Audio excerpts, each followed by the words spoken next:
As reported, Mitrice's remains were found in an area not far from the Malibu Lost Hills Sheriff's Station.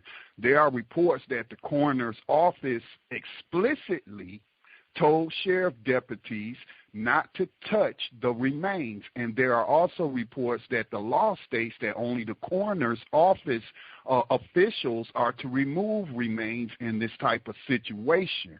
So please elaborate on that.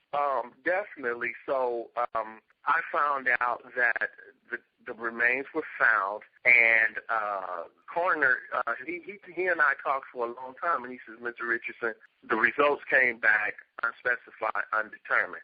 It is solely based on the sheriffs went against my directive not to remove the remains. I said, what does that mean? He says, they moved the remains against my directive. We're trained specialists to move remains. They had no business moving. Because they moved them, it resulted in the county coroner having to go back to the site 3 times to gather additional fragments that they left behind by just scooping them up. Now, here's the thing. This is how ironic these pigs are, man, and I'm just so frustrated. They don't tell us that they had to remove them and hurry up because they was losing light. It was 2,000 hours, meaning it was 8 o'clock, and they said it was dark and dangerous, and they wanted to leave. And I say, can you repeat that so I can put that on a recorder?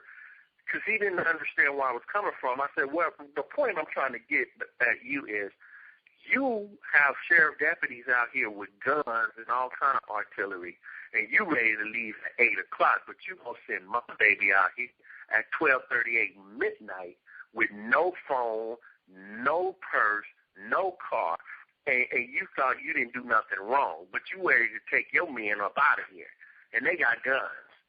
So the next thing was, well, we had to remove them because we didn't want the animals to get a hold of her scent and start disrupting the cadaver. I said, according to the county reporter, the county coroner, is she's been down there anywhere from 6 months to over a year. They did nothing. Now, what makes you think they're going to do something there? Generally, when I see a crime scene, you put your best Keystone cops there with some yellow tape, give them a box of jelly donuts, and they stay there till everybody who needs to get involved with the investigation is completed. To this day, they still haven't wrote that area off and made it a crime scene. And now they want to say, well, there's still no evidence of foul play. I said, man, how stupid do you think we are? The cadaver is over here. The remains are over here. My daughter's clothes were found 100 yards separated from the cadaver and the remains. So they're going to try to tell us, well, this is a flooded riverbank area. The water, when it was raining, flooded up and moved the clothes. So I say, now let me get this straight. Let me just paint a picture for your listeners. It flooded.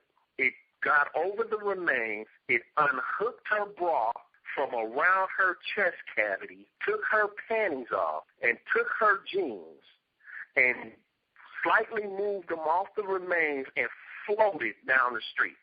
Now, if you can make some sense out of that, man, please let me know. Because right now you sound like a complete idiot if you think I'm going to sit here and believe this.